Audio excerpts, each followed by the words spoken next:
Ողջույն հայ մայրիկներ, հայրիկներ, տատիկ-պապիկներ եւ երեխաների խնամքով զբաղվող այլ մարդիկ։ Անկեղծ ասած, սկսելով իմ տեսանյութերի շարքը, ես հստակ որոշել էի երբեք խորհուրդներ չտալ երեխաների բուժման առումով։ Պատճառն այն է, որ բուժման մասին իրական խորհուրդներ տալու իրավաբանական եւ բարոյական իրավունք ունի միայն բժիշկը։ Սակայն վերջերս մի առանձնահատուկ պատվեր ունեցա, այն էլ պապայի կողմից։ Նա առաջարկեց մի տեսանյութ պատրաստել այն մասին, թե ինչպես կարելի է օգնել երեխաներին հազի ժամանակ։ Առաջին պահին մտածեցի, որ նման տեսանյութը դեմ կլինի իմ սկզբունքներին, բայց հետո սկսեցի դատել այլ կերպ։ Նախ ես պատրաստվում եմ խոսել բացառապես ոչ տեղային միջոցների մասին, եւ երկրորդ այն, ինչի մասին կպատմեմ, միանշանակ չի կարող որևիցե վնաս պատճառել երեխաներին։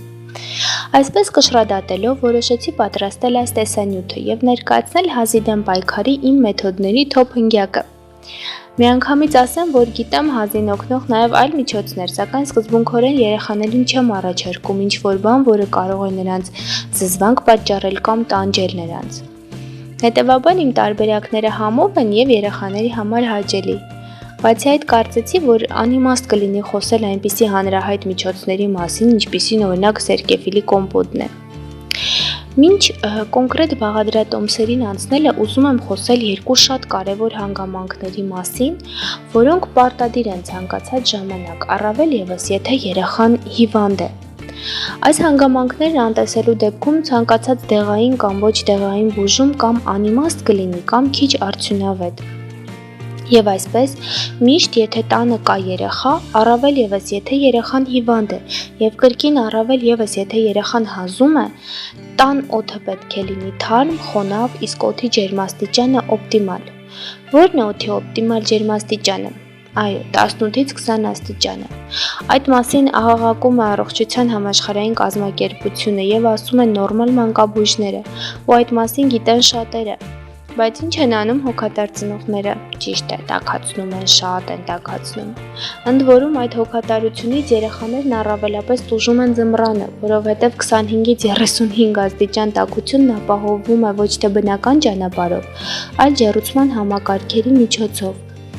Իսկ ջեռուցման համակարգերը տաքացնելուն զուգահեռ նաև օդը չորացնում են։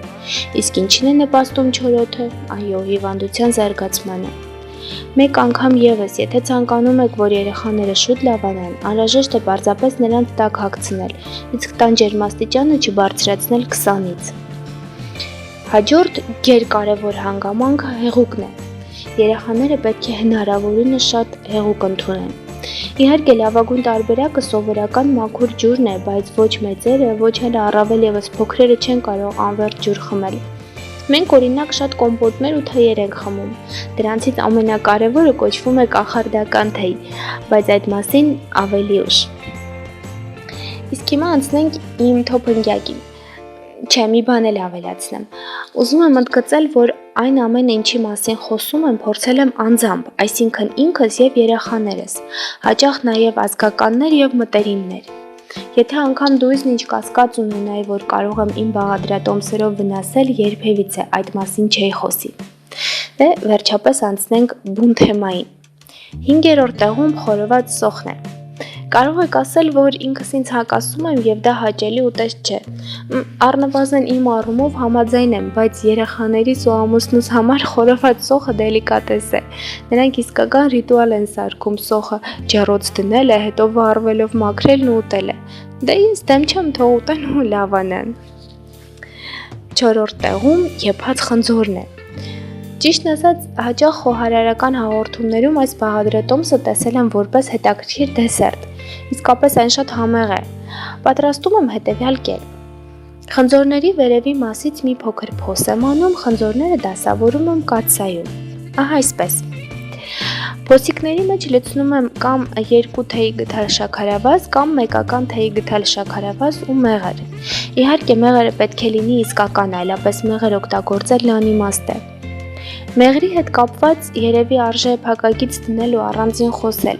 Իհարկե գիտեմ, որ համարվում է, որ մեղրն իր օգտակար հատկությունները տաքացնելիս կորցնում է եւ անգամ թեյի մեջ դնելիս այն պետք է լինի առավելագույնը 30 աստիճան։ Մինչդեռ իմ բաղադրատոմսում մեղրը եփում է։ Ճիշտն ասած, չեմ կարող հաստատապես ասել, թե մեղրի հրաշալի հատկություններից դե արդյունքում ինչն է պահպանվում։ Այնուամենայնիվ կարծում եմ, որ ինչ-որ բան պահպանվում է, բացի այդ մեղրով ուտեստը շատ ավելի համեղ է ստացվում։ Խնձորները լցոնելուց հետո կաթսայի մեջ ջուր եմ լցնում այնքան, որ խնձորները ծածկվեն կեսից ավելին։ Իմիջիայլոց համի համար կարելի է ջրի մեջ նաև լիմոն դնել։ Խնձորները պատրաստ են, երբ դրանք փխրվում են։ Կախված սորտից կարող են եփել 15-ից 40 րոպեում։ Եփած խնձորները շատ համով են լինում, մենք շատ ենք սիրում։ Իսկ եթե կաթսայի մեջ ջուր է մնում, կարող եք այն գոլ վիճակում խմել որպես շատ համեղ ու օգտակար հյութ կոմպոտ։ Անկեղծ եմ ասում, խմելուց ուղղակի զգում եք, թե ինչպես է կոկորդը փափկում։ Երրորդ տեղում մեղրով կիվին է։ Մինչ այս բաղադրատոմսը ներկայացնելը պատմեմ, թե ինչպես իմացա սրա մասին եւ ինչպես այն ինձ շատ օգնեց։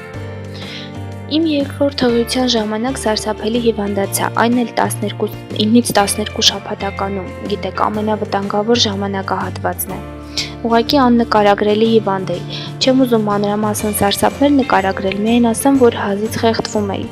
հազում էի օր ու գիշեր, անդադար, ուղղակի դեղք։ Այնքան վատ էի, որ անգամ բժշկի չէի կարողանում գնալ,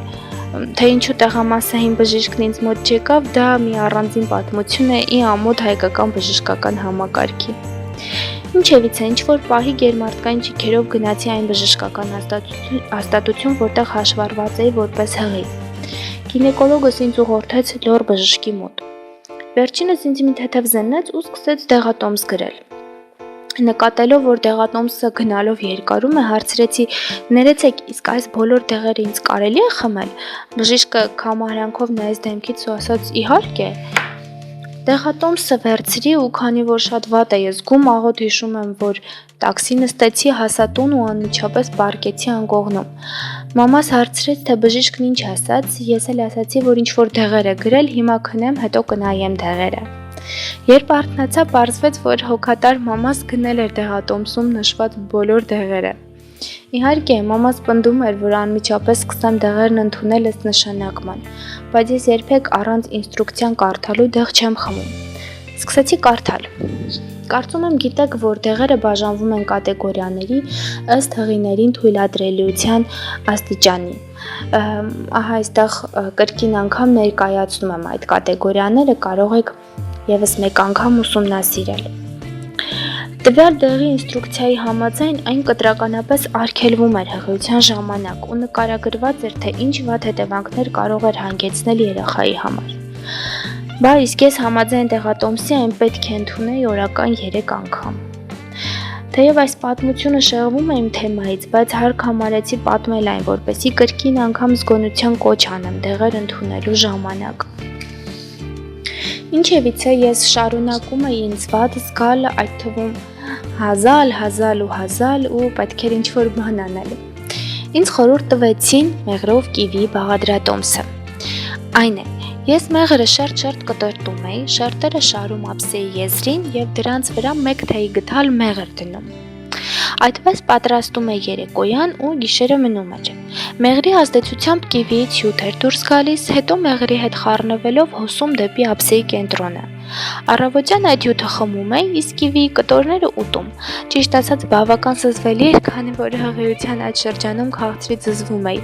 բայց իրականում նույնիսկ համով է։ 2-3 օրում հազս ամբողջովին անցավ։ Երկրորդ պարտվավոր հորիզոնականում է կարտաբուրանը։ Ինչ կարտաբուրան։ Իրականում սա տղայիս հորինած բառն է, որը տեղավորվել է մեր ընտանեկան բառապաշարում։ Տղայիս տարբերակում դա ձևափոխված կախարդական մուրաբա բառն է։ Միևնույնը չհասկացաք, լավ ասեմ, ինչպես կա, դա կոնի մեղր է, ասում են նաև կոնի դոշաբ։ Ահա այն։ Կախարդական է, որովհետև մեզ միշտ օգնում է։ Մենք միշտ գնում ենք Ստեփանավանի դենդրոպարկից։ Երեխաները սիրում են ուտել գդալով։ Հազալիս ես հետամուտ եմ լինում, որ օրվա մեջ մի քանի անգամ ուտեն, իսկ առհասարակ իրենք են բարբերաբար հիշում ու խնդրում, որ կախարդական մուրաբա տամ իրենց։ Եվ վերջապես առաջին հորիզոնական եւ ոսկե մեդալակիր եւս մեկ կախարդական միջոց, այս անգամ կախարդական թեյ։ Կախարդական թեյ, որ ես պատրաստում եմ ղանթափիից։ Ինչ է ղանթափին բույս է, ահա այն, հավաքել եմ ինքս, ցավոք գրական անունը չգիտեմ, թեև շատ եմ փորձել պարզել, շնորհակալ կլինեմ, եթե որևէ մեկը ասի։ Ղանթափի անունը կիրառվում է լոռում, որտեղից որ եւ այն ես հավաքում եմ, հնարավոր է, որ այլ մարզերում ուրիշ անվանում ունենա։ Ղանթափին իմ սերն է, իմ իմացած լավագույն դեղաբույսերից։ Համեստաբար ասեմ, որ դեղաբույսերի վերաբերյալ բավական գիտելիքներ ունեմ, համենայն դեպս այն խոտաբույսերի, որոնք լոռեցի են, ինչպես ես։ Իմ խորին համոզմամբ լոռվա բույսերն ուրիշ են, գուցե պատճառն այն է, որ ինքս եմ հավաքում ու գիտեմ ինչը որտեղից եւ երբ։ Եվ այսպես ավելի մանրամասն։ Ղանթափից գույն եմ պատրաստում թուրմ, ինչպես օրինակ դաղցից կամ ուրցից։ Հետո թուրմի վրա ջուր եմ լցնում,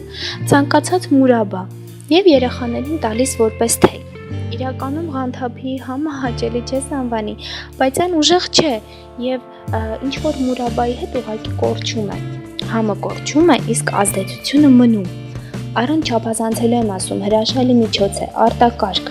Օգնում է ուղղակի 1-2 օրում։ Այ հիմա պաշարներս գրեթե սպառվում են ու ես շատ եմ անհանգստանում, թե ինչ եմ անելու առանց հրաշագործ այս խոտաբույսի։ Դե սրանք իմ սիրելի ոչ դեղային միջոցներն են։